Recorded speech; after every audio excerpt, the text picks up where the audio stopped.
Programme में आपको एक दफ़ा फिर खुशामदीद कहेंगे। ब्रेक पे जाने से पहले गुफ्तगू का सिलसिला जारी था और बात हो रही थी कुछ रूहानी मामलात के हवाले से। यकीनन इसको समझने की ज़रूरत है। बहुत सारे अबहम इसमें पाए जाते हैं, गलत फहमियाँ पाई जाती हैं और कोशिश की कि प्रोग्राम के ज़रिए उसके ऊपर बात की जा सके। ये प्रोग्राम का दूसरा हिस्सा है, ये बड़ा अहम है। इसमें भी आपकी सेहत के हवाले से ही बात होगी।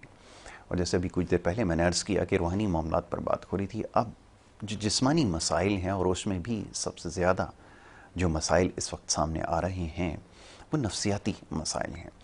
और हमने पिछले प्रोग्राम्स में कोशिश की कि जो नफ्सियाती मसाइल हैं इसके हवाले से प्रोग्राम में बात की जाए।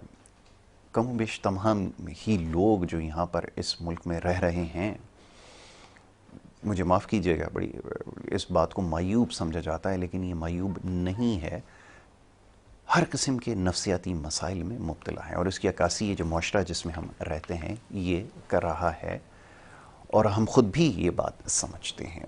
और यकीनन इसकी बहुत सारी वजूहात हैं। इसकी ज़िम्मेदारी किसी इनफरादी शख्स के ऊपर आयद नहीं की जा सकती।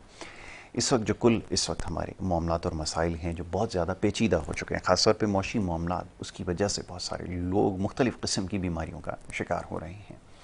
और नफ्सियाती मसला ये कोई छोटा मामला नहीं है। इंसान के जहन से, उसके दिमाग से ये मामला जुड़ा है और इसमें इतनी वुसअत है, ज़ाहिर है कि ये हमारी जितनी भी सोचने और समझने की, महसूस करने की जितने भी हिस्से हैं, उन सबको ये तमाम चीज़ों को कंट्रोल करता है। ये जो इंसानी दिमाग है, और इसमें यकीनन जब कोई ख़राबी आती है तो फिर एक एक करके आहिस्ता आहिस्ता सारे निज़ाम इससे मुतासिर होना शुरू हो जाते हैं। और हमारी कोशिश है कि हम इस हवाले से बात करें कि इसकी कैसे इस्लाह की जा सकती है।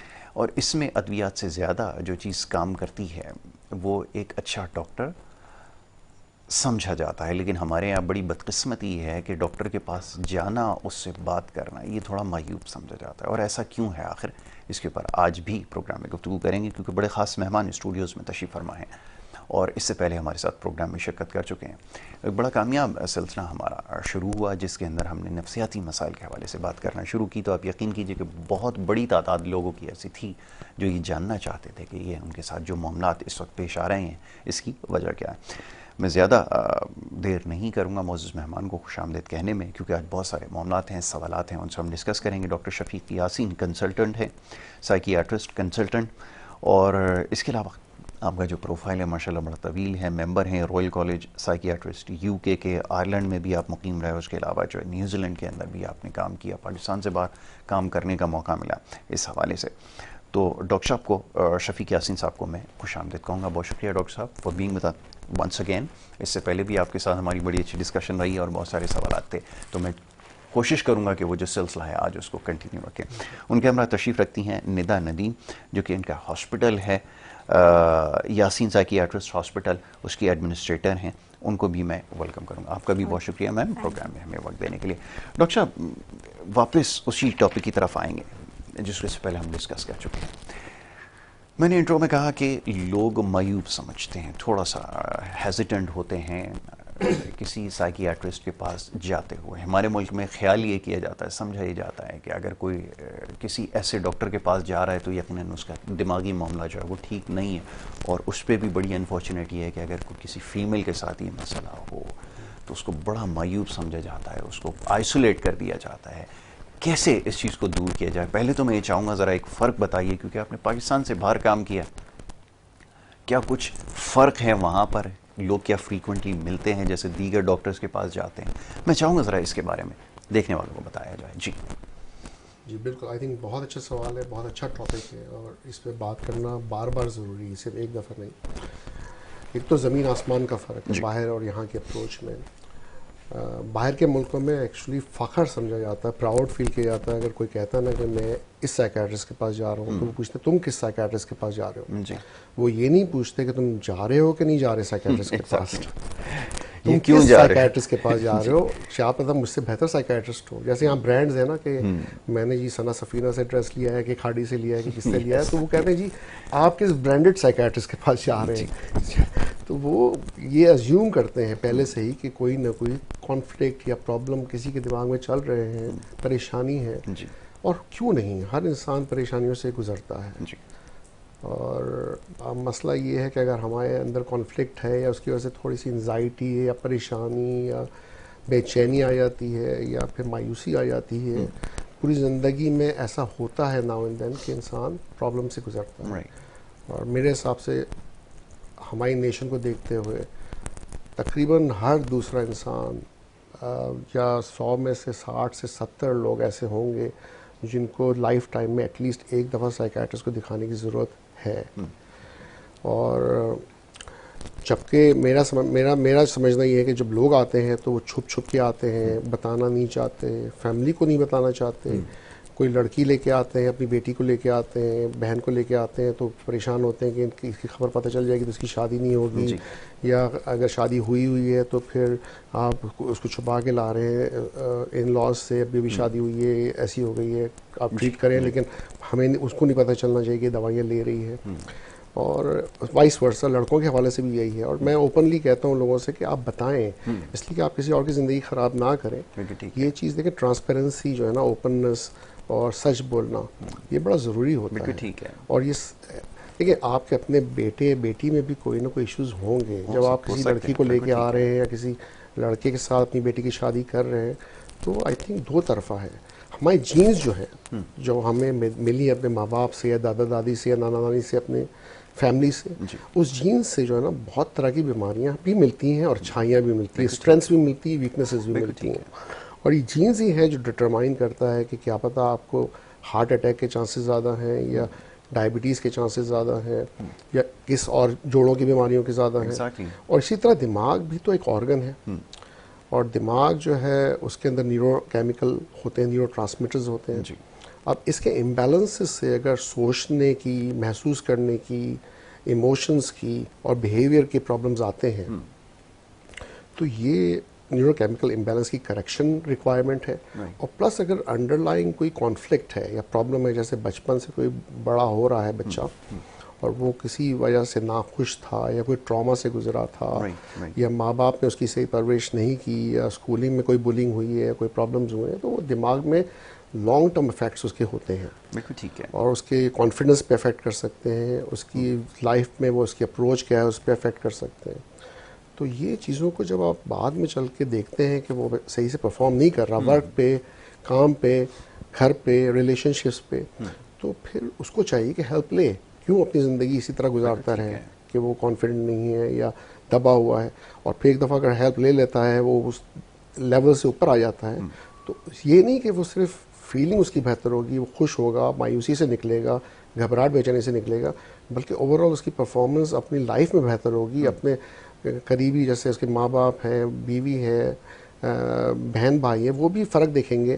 काम में उसका बॉस देखेगा कि हाँ ये परफॉर्मेंस अच्छी कर रहा है, तो और वो प्रोग्रेस करेगा अपने लेवल्स पे जहाँ पे वो आगे जाना चाहता है। तो ये कि उसके फ़ायदे ही फ़ायदे हैं। बिल्कुल ठीक है। और इसमें डरने की कोई ज़रूरत नहीं है, घबराने की कोई ज़रूरत नहीं कि आप साइकियाट्रिस्ट के पास क्यों आ रहे हैं। बिल्कुल ठीक है, ये बड़ी इंपॉर्टेंट चीज़ है। और दूसरी बात ये समझ लीजिए कि ये दुनिया में हर शख्स के साथ ये मामला हो सकता है और उम्र के किसी भी हिस्से में हो सकता है। पहले तो ये ख्याल किया जाता था कि किसी किस्म का कोई खौफ बहुत ज़्यादा, कोई अगर किसी के माजी में कोई ऐसा वाक़या रोनुमा हुआ हो जिसकी वजह से वो परेशान है और वो आगे चल के इसका बाइस बनता है नफ्सियाती मसाइल का, तो ये समझ लें कि किसी स्टेज पे भी हो सकता है। और फिर जब इसके ऊपर काम किया जाता है, अब ये बड़ा इंपॉर्टेंट पॉइंट है, मैं डॉक्टर साहब के सामने ये रखता हूँ, जब ट्रीटमेंट हो जाती है उसके बाद पेशेंट कैसे रिएक्ट करता है, क्या उसके ऊपर चेंजेस आते हैं, वो सारी मॉनिटरिंग होती होगी, ज़रा ये भी बताएं ताकि लोगों को मोटिवेशन मिले कि जब ठीक हो जाता है तो वही आदमी कितना अच्छा परफॉर्म करने लग जाता है। ये ज़रा फरमाएं। डेफिनेटली ज़मीन आसमान का फ़र्क। अपनी एग्जांपल्स देता हूँ। वैसे मैं 27 ईयर्स से साइकियाट्री कर रहा हूँ, हज़ारों पेशेंट्स देखें, डे की अगर 10 देखें तो आप नंबर्स कैलकुलेट कर सकते हैं। उस हिसाब से पर्सनल एक्सपीरियंस और फिर रिसर्च बेस्ड एक्सपीरियंस जो रिसर्च कहती है, दोनों हवालों से ज़मीन आसमान का फ़र्क होता है। क्योंकि एक तो ये कि जब इंसान अंदर से खुश होता है तो उसको बाहर की सब चीज़ अच्छी लगती है, काम पे जाना अच्छा लगता है, मोटिवेशन होती है, इंटरेस्ट लेता है, फोकस एंड कंसंट्रेशन बेहतर होता है। और ये सब चीज़ों को आप कंबाइन करें ना तो उसकी ओवरऑल परफॉर्मेंस जो है ना बहुत बेहतर हो जाती है। कि इंसान जब दिल से कोई चीज़ करता है, खुश होकर करता है और दिल लगा के करता है, तो हमेशा उसका आउटकम बेहतर ही होगा। अगर कोई खुद को घसीटता हुआ ले जा रहा है कि सिर्फ यार मुझे काम पे जाना है, महीना कब ख़त्म हो रहा है, कब तनख्वाह आएगी, मेरा बॉस डांट रहा है, मैं ये काम भी नहीं कर पा रहा, वो काम भी नहीं कर पा रहा, और वो वजह है कि उसकी दिमागी हालत सही नहीं है। ये नहीं कि दिमागी हालत ख़राब होने का मतलब है कि हर इंसान पागल है। एक तो ये हमें समझने की ज़रूरत है। अगर एक इंसान काम कर रहा है और वो घबराता है, डरता है, दिल तेज़ तेज़ धड़कता है, मुंह खुश्क हो जाता है, कंसंट्रेट नहीं कर पा रहा, उसका फोकस नहीं है, ध्यान नहीं लग रहा उसका काम पे, और उसकी वजह से वो चीज़ें भूल रहा है, और वो उसका बॉस कहता है ये चीज़ मुझे इतने बजे तक चाहिए और इतने बजे तक ये तुम्हारी टारगेट्स हैं तुम्हें पूरे करने हैं, और वो टारगेट्स पे अचीव पूरे नहीं कर पा रहा है, तो वो डर और खौफ की वजह से काम पे जा रहा है, सिर्फ डर और खौफ की वजह से, और ये चीज़ नेगेटिव है। अगर वो जाता है कि ये सोच के कि मेरा ये दिन अच्छा है, मुझे ये टारगेट्स नहीं इससे भी ज़्यादा अचीव करने हैं और मैं फोकस के साथ ये कर सकता हूँ, आइडियाज़ दे सकता हूँ, मेरी लाइफ में ये पर्पस है, और मुझे अगर ये काम पसंद नहीं तो मैं कोई और काम कर सकता हूँ जो मुझे पसंद है, तो जो काम आप शौक से करेंगे ना डेफिनेटली उसकी परफॉर्मेंस अच्छी होगी। तो इन शॉर्ट में थोड़ा सर्कमस्टेंशियल हो गया हूँ, थोड़ा सा आउट चला गया हूँ आपके आंसर देते देते, मुझे एहसास है जानबूझ के, लेकिन एंड में ये ज़रूरी है कि जब वो आप बेहतर फील करें तो आपकी परफॉर्मेंस आपको खुद नज़र आएगी, आपकी फैमिली को नज़र आएगी, आपके बॉस को नज़र आएगी, जो आपके सराउंडिंग में लोग हैं उनको महसूस हो जाएगी, परफॉर्मेंस जो है वो बहुत बेहतर है और ये दिल से कर रहा है काम। एग्जैक्टली और ये बहुत सारे हमारे पास ऐसे केसेस हैं जिसका भी मैं आपको ज़रूर बताऊंगा कि इससे कितना फ़र्क पड़ा है और क्या क्या आपकी परफॉर्मेंस ख़ास तौर पर इन्हांस करने के लिए आजकल मैं देखता हूँ कि एक नया ट्रेंड स्टार्ट हुआ है मोटिवेशनल स्पीकर का। वो बेसिकली वो जो ट्रीटमेंट हो रही होती है मोटिवेट करता है, वो थ्रू अपनी स्पीच करता है, और डॉक्टर नोज बेटर। हमेशा हम कहते हैं कि आप अगर इसके लिए किसी प्रोफेशनल को हायर करें तो आप देखेंगे फिर उसके रिजल्ट ज़्यादा बेहतर आना शुरू होंगे। उसकी एग्जांपल मैं देके समझाऊंगा ज़रा। मैं डॉक्टर साहब ने क्योंकि 2 बुक्स भी इसके ऊपर लिखी हैं, ऑथर भी हैं, तो ये किस हवाले से है ये ज़रा बताइएगा। क्या उसमें ये जो बेसिक क्वेश्चंस हैं उसके जवाबात हैं जो एक आम आदमी जो पढ़ना चाहता है, समझना चाहता है, ये ज़रा बताइएगा। किताबों के हवाले से जी जी बिल्कुल, डेफिनेटली मैंने कोशिश की है कि आसान लफ्ज़ों में किताब लिखूं, अवेयरनेस के हवाले से लिखी और प्रिवेंशन के हिसाब से लिखी है। अवेयरनेस के हवाले से ये है कि आपको ये अंदाज़ा हो कि नफ्सियाती अमराज कितनी तरह के होते हैं। ये नहीं कि नफ्सियाती डॉक्टर के पास आप आ रहे हैं तो यही सोच के जा रहे हैं कि ये पागल है। पागलपन का तो लफ्ज़ मेरे ख्याल में डिक्शनरी से निकाल ही देना चाहिए और उर्दू में इस्तेमाल करना ख़त्म कर देना चाहिए, या फिर उसको पॉजिटिव वे में अगर हम सोचने लगे तो अच्छी बात है। लेकिन जैसे मेडिसिन है ना, तो मेडिसिन का मतलब सिंपली ये नहीं है कि इसको कैंसर है, बिल्कुल ठीक है, या इसको हार्ट का प्रॉब्लम है। हज़ारों तरह की मेडिकल प्रॉब्लम्स हैं। किसी को सर्जरी की ज़रूरत है, किसी को दवाइयों की ज़रूरत है, किसी को सिंपली एक बैंडेड की ज़रूरत है। ठीक है। यही यहाँ पर भी सेम अप्रोच है। साइकेट्री में हज़ारों डायग्नोसिस हैं और हर डायग्नोसिस कुछ माइल्ड प्रॉब्लम्स के साथ होती हैं, कुछ मॉडरेट या दरमियानी प्रॉब्लम्स के साथ होती हैं, कुछ बहुत बड़ी प्रॉब्लम्स के साथ होती हैं। और जैसे जैसे प्रॉब्लम्स बड़ी होती हैं उससे हम डिटरमाइन करते हैं कि उसका ट्रीटमेंट कितना इंटेंस होगा, कितना ज़्यादा दवाइयों की ज़रूरत है, कितनी ज़्यादा साइकोथेरेपी की ज़रूरत है, या कितना टाइम देना है हमें, और कभी कभी दाखिलों की ज़रूरत पड़ती है। लेकिन ये हर एक को नहीं। अब अगर मैं एक पेशेंट को कहता हूँ उसको दाखिले की ज़रूरत है, तो 20 से 25 पेशेंट को कहता हूँ आपको बिल्कुल ज़रूरत नहीं है, आप सिर्फ घर जाएँ, कुछ दवाइयाँ लें, साइकोथेरेपिस्ट को दिखाएं, इंशाल्लाह कुछ अरसे में 3 हफ्ते में 5 हफ्ते में फ़र्क आएगा, और शायद आपको दवाइयाँ सिर्फ 6 महीने लेनी पड़ेंगी। बिल्कुल ठीक है, और वो भी शायद 1 या 2 गोलियाँ। तो प्रॉब्लम ये है कि हम उसको बहुत नेगेटिव जब देखते हैं ना, तो हम पहला स्टेप ही नहीं लेते कि डॉक्टर के पास नहीं जाना।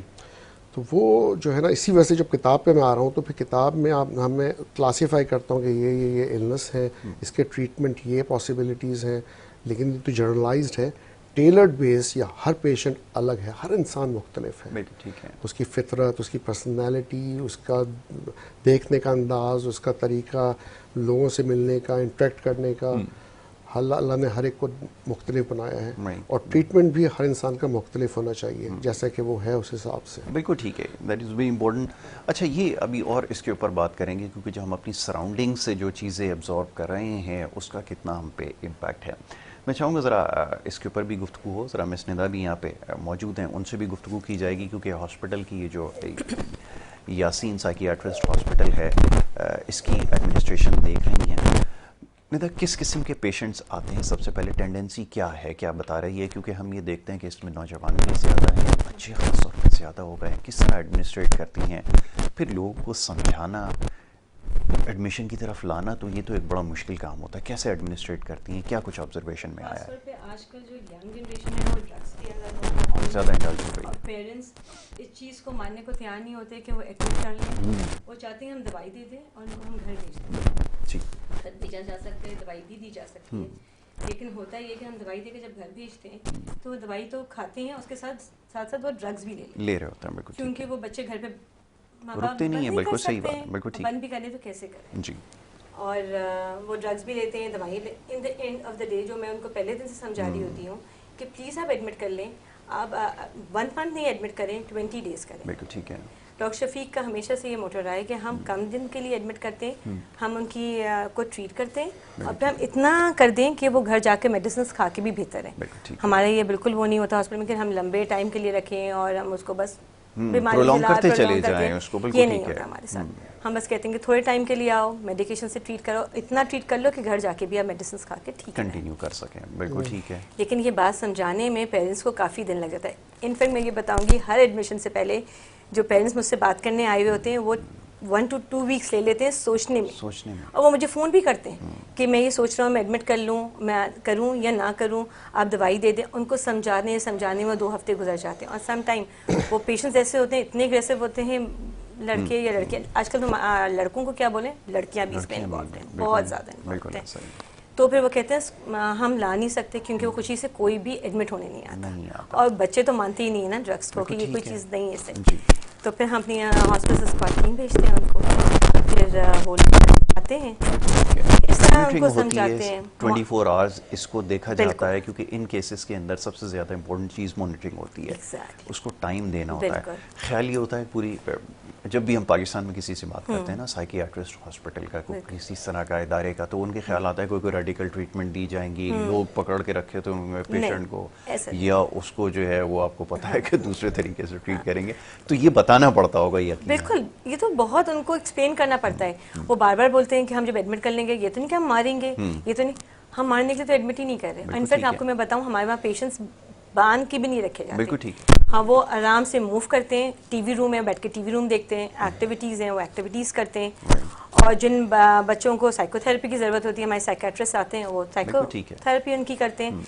हम बिल्कुल नहीं मानते, हम एक फैमिली की तरह उनको माहौल देते हैं। लेकिन ये ड्रग्स घर पे बैठ कर ट्रीट नहीं हो सकता। मैं सबको बोलूँगी प्लीज़ एडमिट करवाएं और ट्रीट करवाएं। ये चीज़ जो पेशेंट आता है वो ये चाहता है कि हम दवाई ले जाएं, किसी तरह बच्चा बिल्कुल ठीक है। तो इसके लिए डॉक्टर से पड़ेगा। और ये नासिराबाद, वहाँ पर ये हॉस्पिटल है, इसके बारे में सारी डिटेल्स स्क्रीन के ऊपर चलाई जा रही हैं। आपको अगर डिटेल्स मालूम करनी है, आप इसका एड्रेस भी देख सकते हैं, इसके ऊपर कांटेक्ट भी दिया गया है, आप इसके ऊपर रब्ता कर सकते हैं। और इनफैक्ट अगर आपके जहन में कोई सवाल है, अगर आपके पास कोई ऐसा पेशेंट है या आप खुद से अगर कोई चीज़ ऐसी है जो आपको परेशान कर रही है, जिसके बारे में जानना चाहते हैं, तो नीचे जो दिया गया नंबर है, इसके ऊपर कॉल करके आप प्रोग्राम में शामिल हो सकते हैं। डॉक्टर साहब से आप सवाल कर सकते हैं। वही डॉक्टर साहब, अब इसके अंदर बहुत सारी चीज़ें हैं। मैं चाहूँगा ये कि अब मुख्तलिफ बीमारियाँ इसके अंदर होती हैं, लोगों को पहले उस तरफ जाने से पहले ज़रा बेसिक चीज़ें वो समझा दिया जाए। हमारे यहाँ एक बड़ा प्रॉब्लम ये है कि वो सेल्फ मेडिकेशन जो है ना, वो हर जगह है। बुखार हो रहा है तो मेडिसिन ले ली खुद से, पेट में दर्द हो रहा है तो बिना जाने कि इसकी वजह क्या है टैबलेट ले ली, मैं शुरू से खा रहा हूँ जी, मुझे इससे फ़ायदा हो जाता है, ठीक है। यहाँ भी यही प्रॉब्लम है, थोड़ा सा स्ट्रेस है, मैनेज कर लूँगा, सो जाऊँगा, फलाना टैबलेट ले लूँगा। माशाल्लाह पाकिस्तान में लोगों के फिंगर टिप्स में मेडिसिन जो है ना वो, तो मैं वो ले लूँगा, ठीक हो जाऊँगा। लेकिन वो सीरियस प्रॉब्लम जो है वो कॉज कर रहे होते हैं। और वो इवेंचुअली होता है ये कि जब वो बहुत मामला ख़राब हो जाता है, फिर उनको जो है उसका शायद अंदाज़ा होता है। क्या करना चाहिए ऐसी सूरत में? ये मैं चाहूँगा ज़रा बात हो कि अगर स्टार्ट डिप्रेशन से लिया जाए, किस हद तक लीथल हो सकती है जिसको हम लेट गो कर रहे हैं, फरमाइएगा। देखिए, depression itself can be very lethal, क्योंकि मसला ये है कि ये बीमारी जो है ना सुसाइड रिस्क के साथ एसोसिएटेड है। जब मॉडरेट टू सीवियर डिप्रेशन किसी को हो जाता है, काफ़ी ज़्यादा बीमारी बिगड़ जाती है, तो सोचें बड़ी नेगेटिव हो जाती हैं। होपलेसनेस, नाउमीदी, पेसिमिज्म, हर चीज़ नेगेटिव सोचना, गिल्ट, ब्लेम, कि अपने आप को बुरा भला कहना, मैंने ये चीज़ें गलत की थी, वो चीज़ें गलत की थी, और उसके बाद जो सोचें आती हैं कि ज़िंदा रहने का फ़ायदा नहीं है। फिर ये सोचना शुरू कर देना कि मैं शायद कुछ ऐसा करूं कि मैं मर ही जाऊं तो अच्छा है, और फिर कुछ आइडियाज़ दिमाग में आने शुरू हो जाते हैं कि मैं टैबलेट्स का ओवरडोज ले लूं या कुछ और कर लूं कि मेरी ज़िंदगी ख़त्म कर लूं।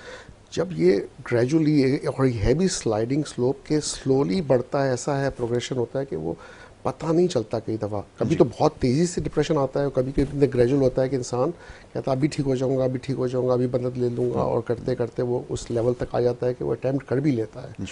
कई ऐसे फैक्टर्स हैं हमारे आसपास सोशल लाइफ में जो उसको ट्रिगर भी ज़्यादा कर देते हैं। किसी का रिलेशनशिप ब्रेकअप हो गया, बीवी छोड़ के चला गई, शौहर ने कोई गलत काम किया और रिलेशनशिप ब्रेकअप हो गई, काम से निकाल दिया, एम्प्लॉयमेंट नहीं है तो बच्चे हैं, कहाँ से पैसे लाऊंगा, सोशली महंगाई बढ़ रही है बहुत ज़्यादा, लोगों को अफोर्डेबिलिटी नहीं है, कैसे पूरा करूँगा घर का खर्चा। मतलब प्रैक्टिकल रीजंस हैं लोगों के पास कि वो मायूस होते जा रहे हैं। बिल्कुल ठीक है।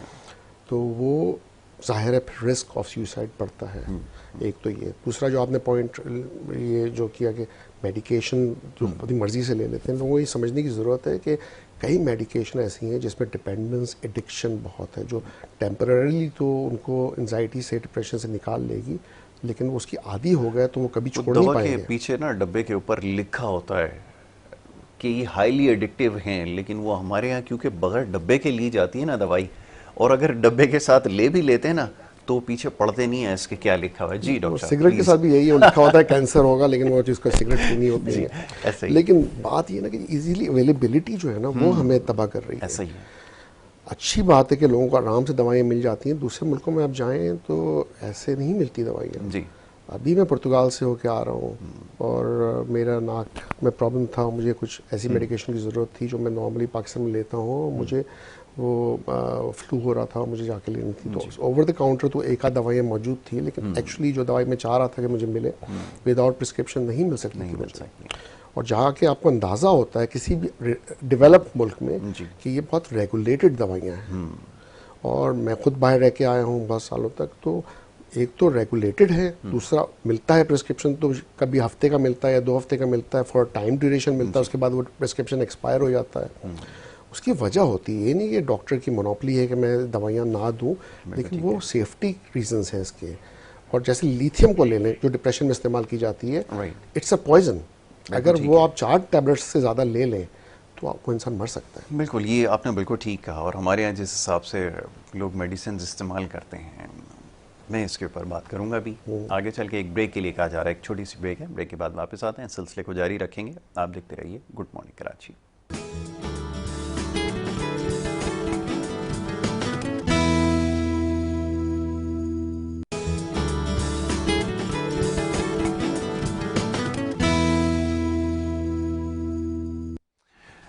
प्रोग्राम में आपको एक दफ़ा फिर खुश आमदीद कहेंगे। ब्रेक पे जाने से पहले गुफ्तगू हो रही थी, बड़ी अच्छी गुफ्तगू हो रही है। ये टॉपिक मेरा बड़ा दिल के करीब है कि जो नफ्सियाती मसाइल हैं जिसका हम खुद भी शिकार हैं। मैं खुद भी ये कहता हूँ कि मैं भी इसका शिकार हूँ, और वो क्यों हूँ।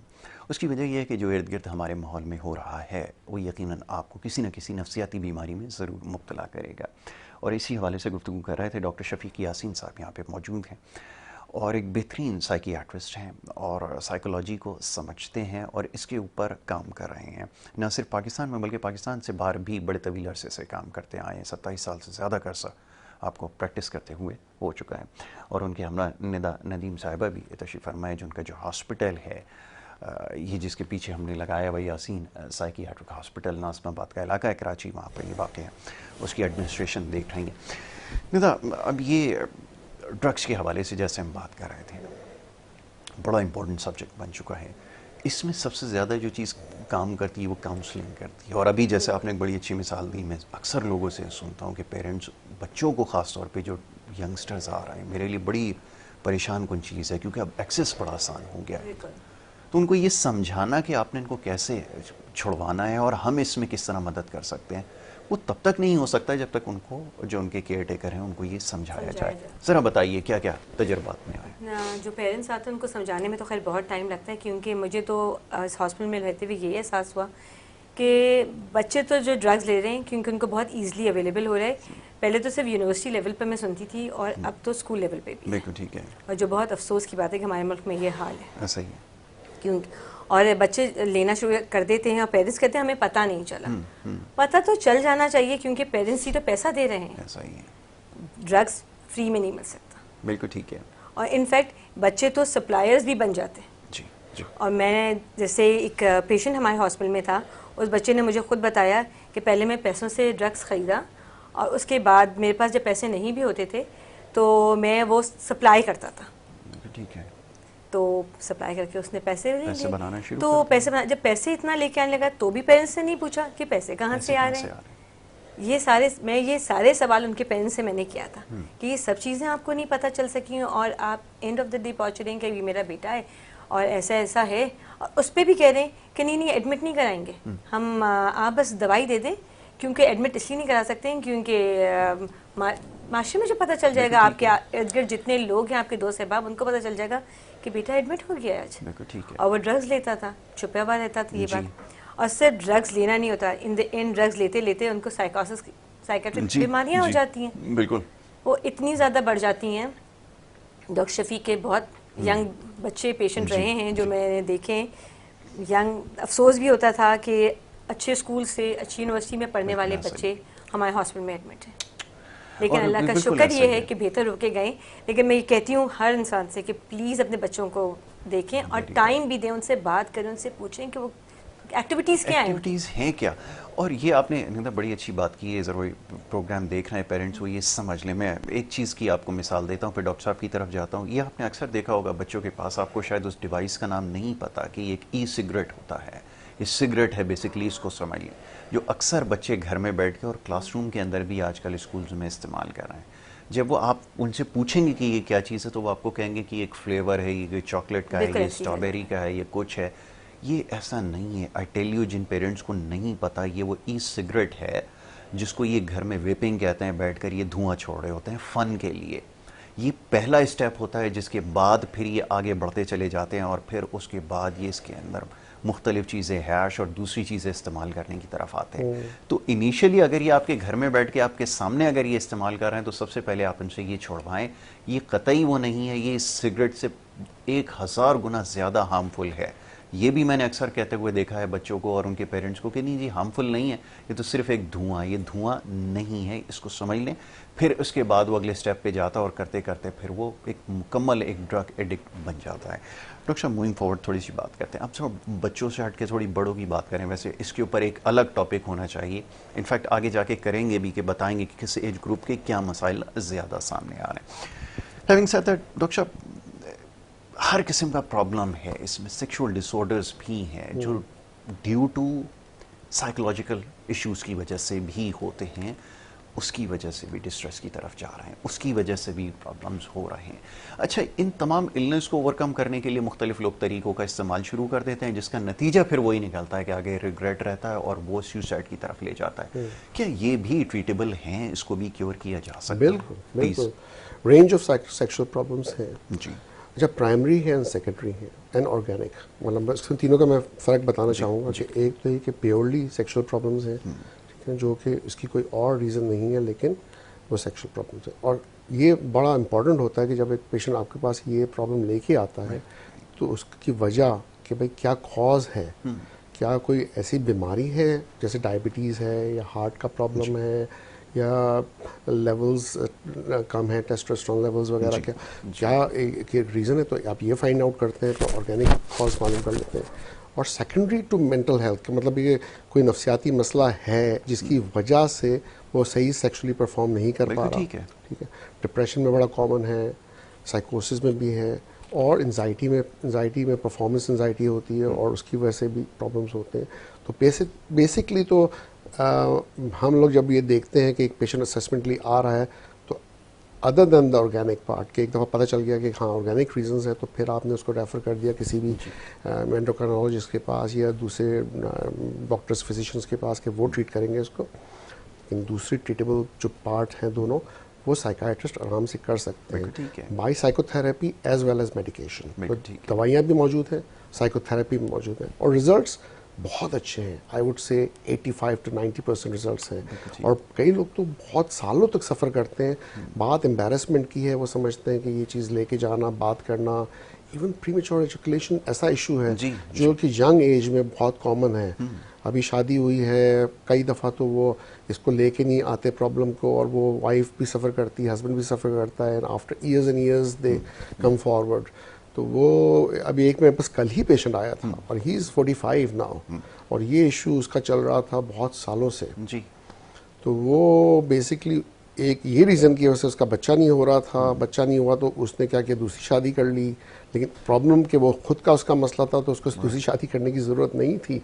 अगर वो पहले ही किसी अच्छे साइकियाट्रिस्ट के पास आता और ये प्रॉब्लम ट्रीट करता, बच्चे होते पहली बीवी से उसके, तो उसको कोई ऐसा ज़रूरत नहीं थी। और यहाँ पर ये बहुत कॉमन है कि अगर इवन आदमी में प्रॉब्लम है वो ब्लेम औरत को करते हैं और फिर वो इस लेवल पे चले आते हैं कि हम दूसरी शादी कर लेंगे और फिर वहाँ पे भी नाकामी होती है।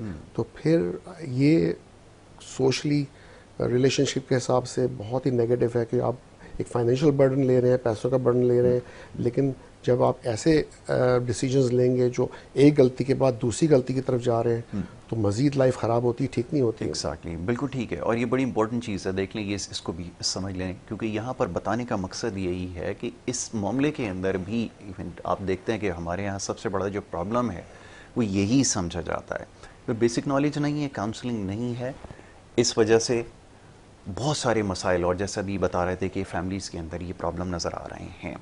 बहुत सारे मामला हैं। आज तो कोशिश कर रहे हैं थोड़ी सी जर्नल डिस्कशन हो जाए, वक्त मेरे पास क्योंकि अब कितना बचा है, थोड़ा सा टाइम मेरे पास है, तो मैं चाहूँगा ज़रा इस हवाले से भी बात हो जाए। अच्छा, अब बज़ाहिर जो आपको सही बंदा फिज़िकली नज़र आता है, जो कि फ़िट है, उसका लाइफस्टाइल भी ठीक है, क्या उसके साथ भी प्रॉब्लम हो सकता है? बहुत सारे लोग मुझ समेत जैसे ये सोचते हैं, क्योंकि मैं तो कॉलर हैं, कॉलर को ले लें जी, उसके बाद गुफ्तगू जारी रखते हैं। जी अस्सलाम वालेकुम। वालेकुम सलाम जी, कौन और कहाँ से? बात कर रहा हूँ कराची से। जी जी, सवाल कीजिए।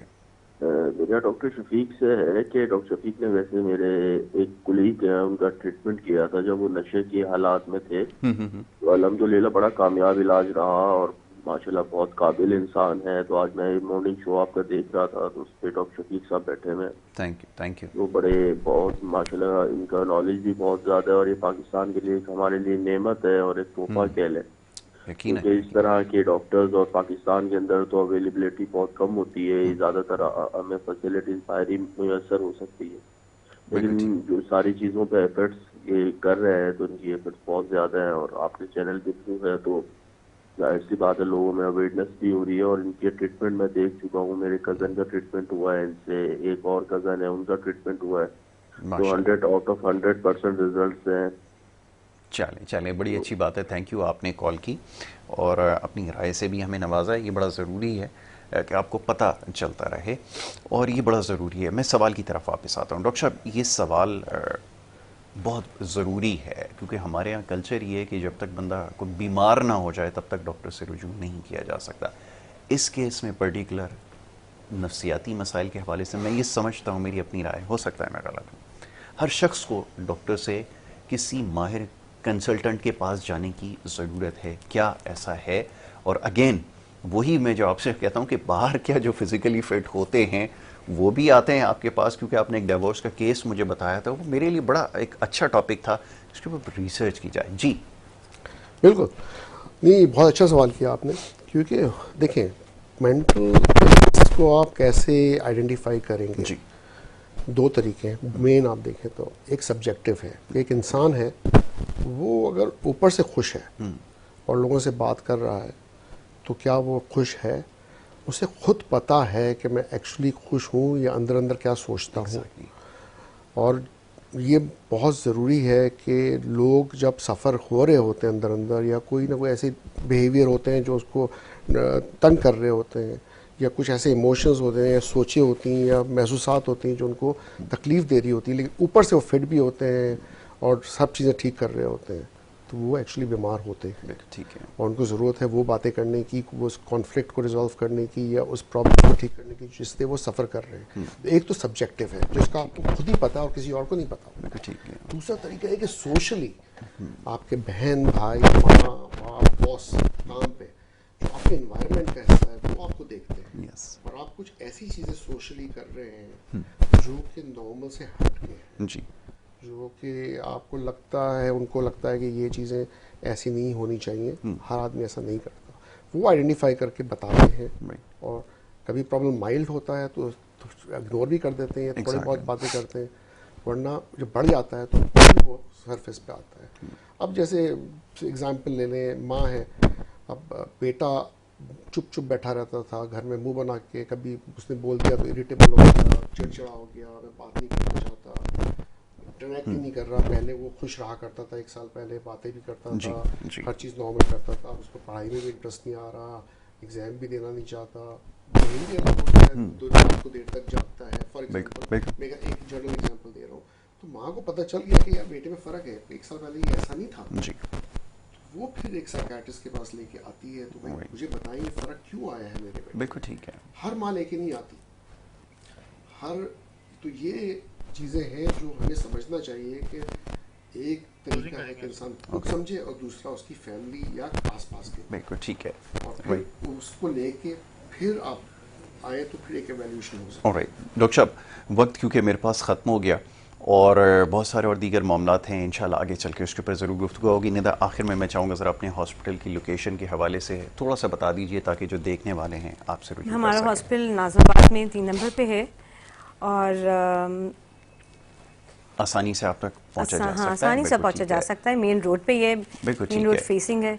बिल्कुल ठीक है। और ख़ास तौर पे ख़वातीन जो हैं अगर रब्ता करना चाहें तो वहाँ पर मौजूद हैं। आपकी हर चीज़ को राज में रखा जाएगा। कुछ लोग हेजिडेंट होते हैं, ख़वातीन ख़ास तौर पे, नेता उनको बिल्कुल अच्छे से वो करेंगी और उनके साथ काउंसलिंग भी उनकी होगी और उनको तमाम तरीक़ेकार बताए जाएंगे। Well, thank you so very much doctor साहब वंस अगेन कि आपने हमें वक्त दिया। निदा आपका बहुत शुक्रिया दोनों का कि आपने प्रोग्राम में हिस्सा लिया और इंशाल्लाह डॉक्टर साहब को यहाँ लाते रहेंगे। बड़े इंपॉर्टेंट टॉपिक्स हैं, आपको बताने की ज़रूरत है इसके बारे में, अवेयरनेस देना बहुत ज़रूरी है। और मेरा ख्याल है आज के प्रोग्राम से भी काफ़ी लोगों को मामलात को समझने में मदद मिली होगी। अब यहाँ पर हमें आपसे इजाज़त लेनी होगी। नेक्स्ट टाइम इंशाल्लाह इसी प्रोग्राम में आपसे दोबारा मुलाकात होगी। मोहम्मद यासिर को और हमारी टीम को दें इजाज़त। अल्लाह ने की बात।